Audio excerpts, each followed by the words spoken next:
பிள்ளைகள் அவரை தேடலைன்னா பசியோடு தாகத்தோடு நிர்வாணத்தோடு அலைஞ்சு திரியற மாதிரி ஆண்டவர் பண்ணிடுவார். அந்த காரியத்துக்குள்ளே நம்ம போக வேண்டாம். வசனம் இப்படி தான் சொல்லுது, பாவரிக்கை செஞ்சிடணும், பாவரிக்கை பண்ணிடணும், ஆண்டருக்கு சொல்லிடணும், ஆண்டர்கிட்ட சொல்லிடணும். பாவம் செஞ்சோம், பிதாக்கள் செய்த அக்கிரமத்தை பிள்ளைகளிடத்துல 3ஆம் 4ஆம் தலைமுறை மட்டும் விசாரிச்சு கேட்பாரு, விசாரிப்பாரு, நீதியின்படி நியாயம் தீர்ப்பான். பிதாக்கள் என்ன செஞ்சாங்க இவனுக்கு தெரியாது, ஆனால் அக்கிரமத்தை சுமந்துட்டு இருப்பான். இப்போ எல்லாம் நம்ம கொஞ்ச நேரம் ஜெபிக்க போகிறோம். கொஞ்ச நேரம் ஒரு 10 நிமிடங்கள் மட்டும் நான் எடுத்துக்கலான்னு பார்த்துக்கிறேன் ஜெபிக்கிறதுக்கு. நீங்கள் எல்லாம் தயவாக இருக்கும்படி உங்களை நான் கேட்டுக்கொள்கிறேன். இதுதான் முக்கியமான நேரம். நம்ம இவ்வளோ நேரம் வசனத்தை கேட்டோம், ஒரு உணர்வு நம்மளுக்கு வந்துச்சு.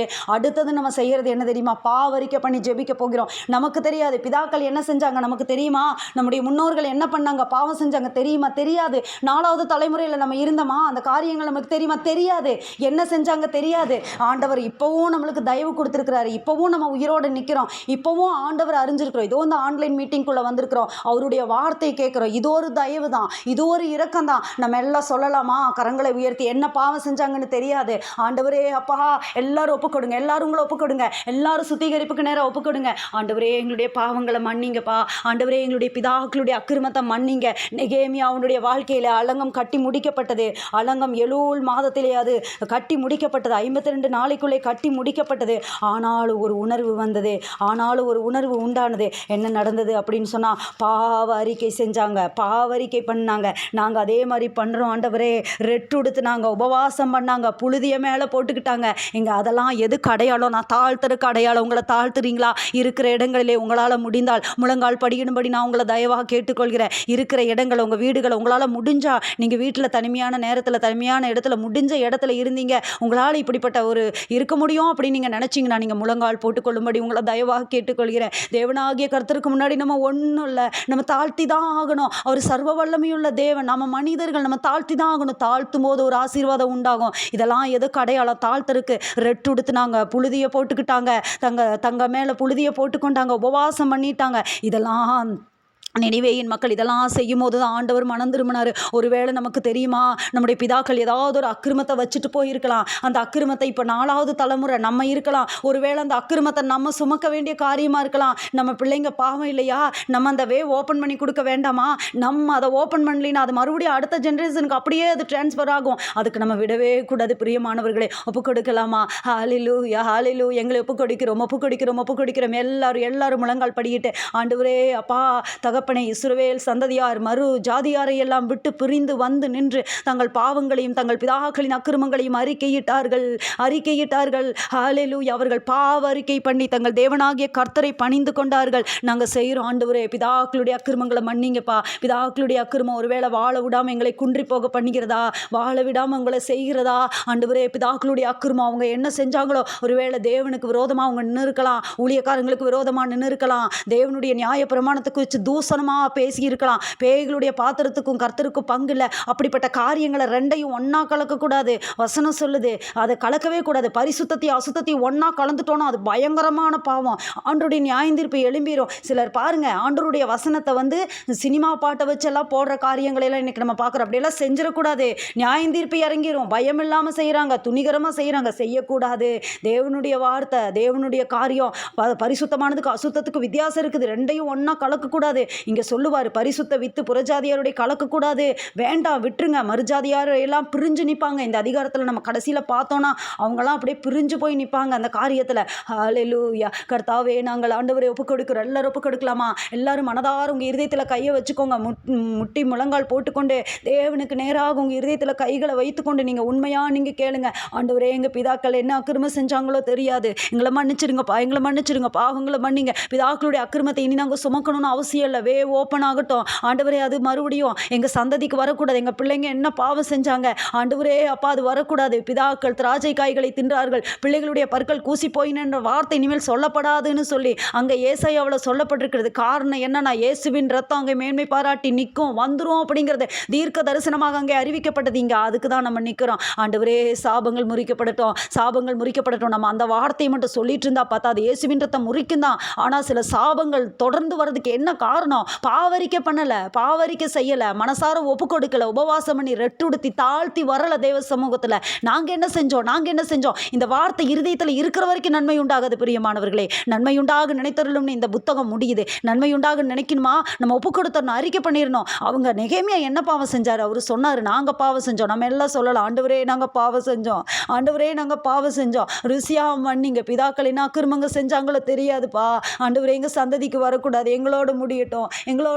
இந்த காரியம் எல்லாரும் தனித்தனியாக கண்ணீரோடு ஒப்பு கொடுக்கலாமா? ஆண்டவரே நாங்கள் ஒப்பு கொடுக்குறோம். ஆண்டவரே என்னன்னு தெரியாதுப்பா, எங்கள் குடும்பத்தில் தொடர்ந்து இந்த காரியம் வருது, உங்களுக்கு தான் தெரியும். உங்கள் குடும்பத்தில் என்ன காரியம் தொடர்ந்து உங்களை எது பாதிக்குது, தொடர்ந்து உங்களை எது பாதிக்குது, தொடர்ந்து உங்களுடைய என்ன காரியம் பாதிக்குது, நீங்கள் யோசிச்சு பாருங்க. ஆண்டு உங்களுக்கு உணர்த்துவாரு, அவருடைய பரிசுத்த பிரசன்னம் உங்களுக்கு உணர்த்தும். என்ன காரியம் உங்களை தொடர்ந்து வந்து வேதனைப்படுத்திட்டே இருக்குது, எந்த காரியம் வேதனைப்படுத்துது? ஆண்டவரே இந்த காரியம் தொடர்ந்து வருது, என்ன பாவம் செஞ்சாங்கன்னு தெரியலப்பா, எங்கள் பிதாக்கள் அதை நாங்கள் ஆராய வரல. ஆண்டவரே உங்களுக்கு தெரியும், சகலத்தை அறிஞ்ச தேவன், ஒரு விஷயம் மன்னிச்சிருங்க, அக்கிரமத்தை சுமக்க நாங்கள் விரும்பலை, எங்கள் அக்கிரமங்களை மன்னிங்க, எங்கள் பாவங்களை மீறுதலை மன்னிங்க, நாங்கள் தான் கணக்கு தீக்கணும். கணக்கு தீக்கிற வேலை நம்மளோட முடியட்டும், நம்ம பிள்ளைகளுக்கு கொடுத்துடாதீங்க, அந்த காரியத்தை பிள்ளைகளுக்கு சந்ததிகளுக்கு கொடுத்துடாதீங்க. வேண்டாம், அவங்க நல்லா இருக்கட்டும், நம்ம பிள்ளைங்க நல்லா இருக்கட்டும், அவங்க வாழ்ந்து இருக்கட்டும், அவங்க ஆசீர்வதிக்கப்பட்ட சந்ததியாராக இருக்கட்டும். சாபம் வேண்டாம், நமக்கு இனி ஒரு சாபமும் இராது. ஹல்லேலூயா. எல்லாம் ஒப்பு கொடுத்தவங்களா இருதயத்தில் கைகளை வச்சுட்டு எல்லாம் மன்றாடலாமா ஆண்டவர்கிட்ட? அவர் கண்டிப்பாக மன்னிப்பார். இது ஒரு நாள் முடிஞ்சு விடுகிற காரியமா? இன்னைக்கு இது ஸ்டார்ட் ஆகிருக்கு பிரியமானவர்களே, இது தொடங்கி இருக்கு. உங்களுடைய ஜெபத்தில் இதை டெய்லி நீங்கள் செய்யணும். ஆவியானவர் உணர்த்தி கொண்டிருக்கிறார். டெய்லி செய்யுங்க, தினந்தோறும் செய்யுங்க, தினமும். ஏன் இந்த பிரச்சனை, ஏன் இது என் வாழ்க்கையில் ஏன் இப்படி வருது? நான் வசனத்துக்கு கீழ்ப்படுகிறேன், நான் நல்லா இருக்கிறேன், கட்டளைகளுக்கு கீழ்ப்படுகிறேன், ஏன்ற கேள்விக்கு என் பதில் இதுதான். பிதாக்களுடைய அக்கிரமம், பாவம் அது தொடர்ந்து வருது. ஆண்டவரே இனி என் பிள்ளைகளுக்கு நான் அதை விட மாட்டேன், என் பிள்ளைகளுக்கு அது போகக்கூடாது. எல்லாரும் ஒப்பு கொடுங்க. ஆண்டவரே நாங்கள் ஒருவேளை விக்கிரக ஆராதனை செய்கிற குடும்பத்திலிருந்து வந்தவங்களா இருக்கலாம், சில அந்நிய தெய்வத்தோட உடன்படிக்கை பண்ணினவங்க எங்கள் பிதாக்களாக இருக்கலாம். ஆண்டவரே மன்னிங்க அப்பா, மன்னிங்க ஆண்டவரே. ஊழியர்களுக்கு விரோதமாக எழும்பி இருக்கலாம், கை ஓங்கி இருக்கலாம், வேதாகமத்தை கிழிச்சு போட்டிருக்கலாம். சிலருடைய பாவங்கள் அப்படி வருது, அவங்களுடைய சந்ததியை ஆண்டவர் தண்டிச்சிருக்கும்படியாய் ஆவியானவர் அங்கே நிற்கிறாரு உருவின பட்டயத்தோடு. அந்த பட்டயத்தெல்லாம் முறியடிக்கும்படியாய் தூதனை ஆண்டவர் நிறுத்து, பட்டயத்தை உரையிலே போடுன்னு சொல்லும்படியா நம்ம எல்லாம் கதற போகிறோம். ஆண்டவரே மன்னிங்கப்பா, என்ன அக்கிரமம் செஞ்சாங்களோ தெரியாது. ஒரு விசியாய் தகப்பனே, உங்கள் நியாயப்பிரமாண வார்த்தையை நாங்கள் கேட்டுட்டோம் ஆண்டவரே, வசனத்துக்கு நாங்கள் செவிகள் ஆண்டவரே நாங்கள் சாய்க்கிறோம்ப்பா. மன்னிங்க, ஒரு விஷயம் எங்களை மன்னிங்க. இந்த அக்கிரமம் ஆண்டவரே இதோடு முடியட்டும், பாவங்கள் இதோடு முடியட்டும். ஹல்லேலூயா. எங்களை ஒப்பு கொடுக்கிற எல்லாரும் தாழ்த்துங்க. கொஞ்ச நேரம் தான் விட்டுறாதீங்க, ஒரு 5 நிமிடங்கள் தான் விட்டுறாதீங்க. ஹல்லேலூயா. உங்கள் பிரசன்னம் அப்படியே தேவ பிரசன்னத்தை உணர்ந்தவர்கள் எல்லாம் அறிக்கிடுங்க. அப்பா, இந்த காரியம் ஒருவேளை உங்களுக்கு தெரிஞ்ச சில காரியங்களை துணிகரமாய் கை போட்டிருப்பீர்களானால் அதெல்லாம் நீங்கள் மற்றவங்க கிட்ட சொல்லணும்னு அவசியம் இல்லை. மனுஷங்க மற்றவங்க கிட்ட சொல்லி தூற்றிட்டு போயிடுவாங்க. நீங்கள் யாருக்கிட்டையும் நீங்கள் வந்து வெளிப்படுத்தணும்னு அவசியம் கிடையாது. ஆண்டவர் அந்த முறைமைகள் நம்மளுக்கு கொடுக்கல. பாவ மன்னிப்புக்கு போய் இன்னொருத்தருடைய காதில் சொல்கிற முறைமைகள்லாம் அதெல்லாம் ஏற்றுக்கொள்ளப்பட முடியாது. வேதத்தின்படி அப்படியெல்லாம் இல்லை. அந்த மாதிரி அது கேன்சல், அது கிடையாது. ஆண்டர்கிட்ட சொன்னால் போதும், அவர் பார்த்தா போதும். இருதயத்தில் அந்தரங்கத்தில் ஆண்டு நோக்கி சொன்னால் போதும். நீங்கள் எல்லாம் இந்த நேரத்தில் சொல்லுங்கள், ஆண்டவரே இந்த காரியத்தை பண்ணிட்டோம், துணிகரமாக பண்ணிட்டோம், ஒரு விஷயம் மன்னிச்சிருங்க. இது எங்கள் பிள்ளைகளை பாதிக்கக்கூடாது, குடும்ப வாழ்க்கையை பாதிக்கக்கூடாது, சந்ததியை பாதிக்கக்கூடாது. ஆண்டவரே உங்கள் ரத்தம், சகல பாவங்களை நீக்கிற ரத்தம் இந்த நேரத்தில் எங்கள் ஒவ்வொருவர் மேலேயும் நெகேமியாவின் மேலே தயவுள்ள கரம் இருந்தது போல பாவரிக்கை செஞ்சோன்னு என்ன நடக்கும் தெரியுமா? அக்கிரமத்தை மன்னிக்க சொல்லி தேவ சமூகத்தில் நம்ம முறையிட்டு கொண்டே இருக்கும்போது என்ன நடக்கும் தெரியுமா? தயவுள்ள கரம் வந்துடும். தயவுள்ள கரம் எத்தனை பேர் உணர்றீங்க?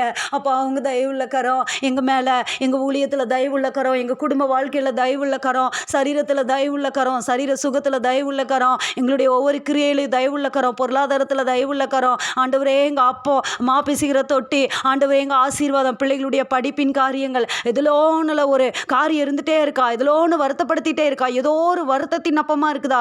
வருத்தத்தின் அப்பத்தை எல்லாம் ஆண்டவர் மாற்றுகிற நேரம், வருத்தத்தின் அப்பங்கள் முடிந்து போகிறது. அவர்கள் அதிகாலையில் எழுந்து நேரப்பட வேலையில் தரித்து வருத்தத்தின் அப்பத்தை புசிக்கிறது விருதா? வருத்தத்தின் அப்பம் காணப்படுதா? ஒருவேளை உங்கள் வாழ்க்கையில் சிலர் வீட்டில் எல்லாமே இருக்கும், எல்லா காரியமே இருக்கும், ஆனால் அது வருத்தத்தின் அப்பமாக இருக்கும். மகிழ்ச்சி இருக்காது, சந்தோஷம் சந்தோஷம் இருக்காது. ஏதோ ஒரு கஞ்சி சாதம் சமைச்சு சாப்பிட்டா கூட அங்கே சந்தோஷம் இருக்கணும். வருத்தத்தினப்பம் இருக்கக்கூடாது. கொழுமையான பதார்த்தங்கள் இருந்தாலும் அங்கே அந்த காரியங்கள் இருக்கும்போது அந்த பிளஸ்ஸிங்ஸ் இருக்காது. ஹalleluya ஹalleluya. எல்லாம் ஒப்பு கொடுங்க ஆண்டவர். எந்த காரியம் ஒருவேளை தொடர்ந்து வருகிற சரீர பலவீனமா, குடும்பத்தில் வழியாக வருகிற பலவீனமா, இல்லைன்னா குடும்பத்தில் சில தொடர்ந்து வருகிற சில சாபக்கட்டுகளா ஆண்டவர் முறியடிக்கிறார் சிலுவையின் ரத்தத்தினால். ஹalleluya ஹalleluya ஹalleluya. நன்றியோடு துதிக்கிறோம் ஆண்டவரே. பாவ அறிக்கை செய்கிறோம். எல்லாம் அறிக்கை பண்ணுங்க. பிதாக்களின் அக்கிரமம் ஆண்டவரே மன்னிங்கப்பா, மன்னிங்க ருசியாய் மன்னிங்க ஆண்டவரே.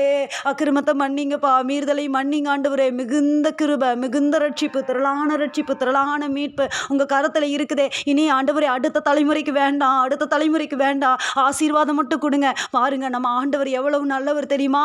பிதாக்கள் செய்த அக்கிரமத்தை பிள்ளைகளிடத்துல 3ஆம் 4ஆம் தலைமுறை வரைக்கும் தான் விசாரிப்பாரு. ஆனா ஆசீர்வாதம் 1000 தலைமுறைக்கு. எவ்வளவு நல்ல தேவனை ஆராதிக்கிறோம். இதுல இருந்தே அவருடைய மனதுருக்கம் தெரியுது இல்லையா? ஹalleluya. அவர் மன உருக்கமுள்ள தேவன் ஆண்டவரே, மன உருக்கமுள்ள தேவன். ஹalleluya. இரக்கம் உள்ளவரே, மனதுருக்கம் உடையவரே, இரக்கம் உள்ளவரே, மனதுருக்கம் நிறைந்தவரே, நீடிய சாந்தம் கிருபை அன்பு நிறைந்து வாழ்பவரே, நீடிய சாந்தம் கிருபை அன்பு நிறைந்து வாழ்பவரே, என் இயேசு ராஜா ஸ்தோத்திரம்,